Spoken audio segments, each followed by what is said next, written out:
Allez, on a encore beaucoup de Analysons questions. une autre proposition de François Hollande. Il propose de créer des zones de sécurité prioritaires. Est-ce que c'est une idée qui vous convainc? Écoutez, ça n'a pas là aussi véritablement de sens. On a déjà fait, et là j'étais probablement en désaccord avec un certain nombre de gouvernements, on a déjà fait des choses comme ça pour l'éducation nationale.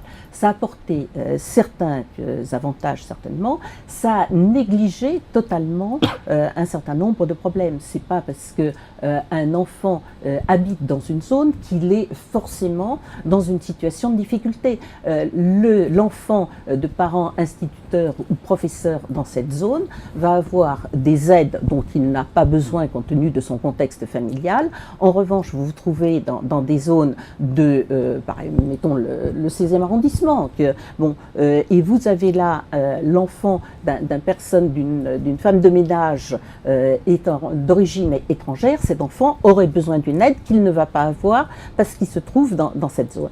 Alors, en ce qui concerne la sécurité, pour revenir à ça, vous savez, c'est un travail que l'on fait quand on est ministre de l'Intérieur ou quand on est un responsable de la police. Il est évident que l'on essaie d'adapter le dispositif territorial aux besoins qui existent dans une zone particulière. Et c'est un dispositif humain, comme c'est un dispositif technique. Je vous rappelle que j'ai créé deux choses quand j'étais ministre de l'Intérieur, enfin que j'ai développé exactement deux choses quand j'étais ministre de l'Intérieur.